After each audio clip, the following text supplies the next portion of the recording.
The following program is intended for mature audiences. A democratic republic of sports. The Sportsocracy with ESPN Asheville hosts Tank Spencer and Jeremy Greene.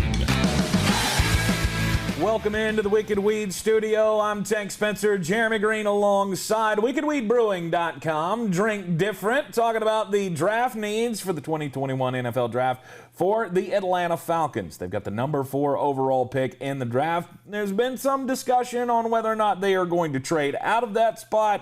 I think they're going to hang on to that pick, and I think Arthur Smith is going to be supremely happy to draft Kyle Pitts at number 4. I don't disagree with you. If I'm the Atlanta Falcons, I sit at 4 and I add another weapon to my arsenal. Fun stat. Pro Football Focus had 38 quarterbacks graded that had enough qualifying snaps to be graded last year. Where did Matt Ryan finish? 20. 12. 12. He was 12. The one thing Atlanta has to resist the urge to do is add a quarterback. If you're going to add a quarterback, it needs to be a developmental quarterback that falls like Kellen Mond. What did Arthur Smith do really well when he was in Tennessee? Take a quarterback with suspect arm talent, but he had the ability to get out of the pocket and diagnose a defense because he came up in a pro-style offense. What do you do with that? There are very few quarterback team combinations I love more than Kellen Mond winding up with the Falcons. The thing that bothers me is that you're going to have to draft him too high. Now, if you were to trade back and add some extra capital, then I think that becomes more of a realistic play. Quarterback is a need for the Falcons because they do need to know what they're going to do when Matt Ryan's done. However, I don't think you can pass at 4 if you don't trade down on a generational talent like Kyle Pitts. This is a guy you can slot in for 15 years. There's a lot of talk about Justin Fields. A lot of people had him just put there, and I don't know if it's the Georgia connection or what. It 100% is. That they want, Justin Fields to be the quarterback of the Atlanta Falcons for the future. The problem for me is it takes 2 years. Justin Fields is from Georgia. He went to Georgia. That's the way people add these things together. Right. And I think it would be the worst thing they could possibly do. Not even because I'm down on the talent. I actually think it's probably the best place he could go. You have a lot of needs. Quarterback's not currently one of them. I know Matt Ryan's old, but there's still a few years left in him. And you're stuck with that onerous contract for a minute. Right. They got to get after the quarterback, though. It's not something that they have done well. Obviously, there's a different regime there now, so they don't have to worry about Dan Quinn screwing things up anymore. But they do need to add an edge rusher at some point in this draft. I think Greg Rousseau, the D-end out of Miami, would be a great add for them at 35.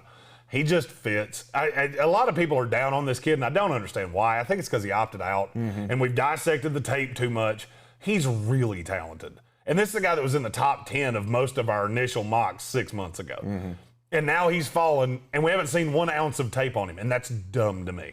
And I think that the Atlanta Falcons would be smart to grab him with the 35th pick, 3rd in the 2nd round. Well, it's because he sat out a year and because there are other edge rushers. A lot of guys did well with his team. A lot of guys did. I'd take him over Kwity Paye in a heartbeat. What do you think about it? Jason Owa, no doubt I'd take him over Jason Owa.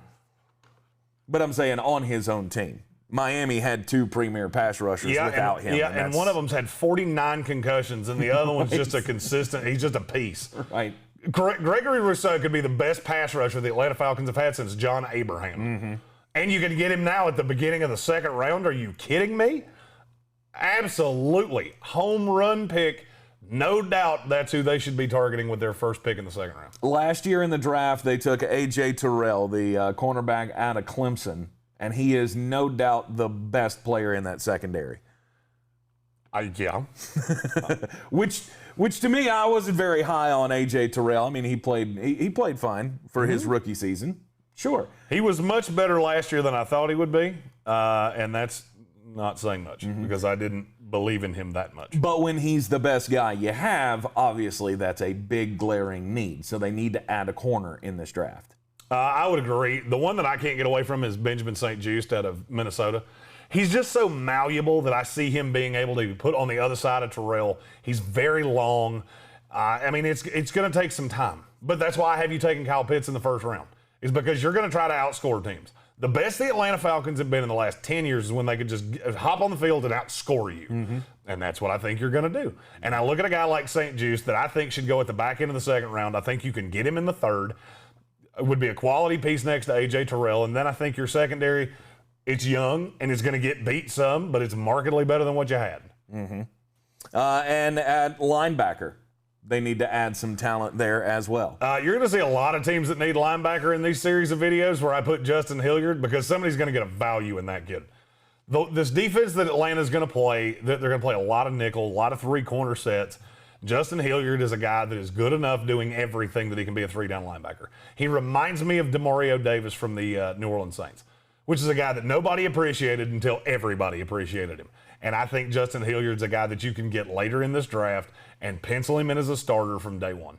He's going to need snaps because the biggest drawback on him is he hasn't been on the field that much. It's not been because of injury. It's just been because he didn't fit, a lot of the things they did at Ohio State. And he got washed out by some other linebackers. I think a team in the NFL is going to pick him. I'm hopeful it's the Falcons because he fits better in this scheme than he does anywhere else. And that would be a tremendous value. To me, the 5 picks on the screen, that's an A-plus draft. How you do it, I have no idea. Because Kellen Mond's draft stock has fluctuated, I think he's going to go lower than people think now. I'm still resigned to the fact that I think he's going to be in that late 2 tier with Davis Mills. I think a lot of this is smokescreen. You might have to get back up in front of a Pittsburgh or somebody like that, but I think he fits what Arthur Smith wants to do, and there's not a lot of quarterbacks coming down the pipeline that do that. Atlanta hits a home run in this draft. The chances that they will be drafting in the top 5 again, I think, are very small. It is a team that I still believe in. I still believe in Matt Ryan. I still believe in Julio Jones, Calvin Ridley. You add Kyle Pitts to that. I don't think there's any chance that they're picking this high again next year. It's still real to me, damn it. I'm Tank Spencer. He's Jeremy Greene. Don't forget, we are going to be live in the Wicked Weed studio for all 3 days of the NFL draft, starting on April the 29th. Be sure to like and subscribe to the Sportsocracy channel. WickedWeedBrewing.com. Drink different.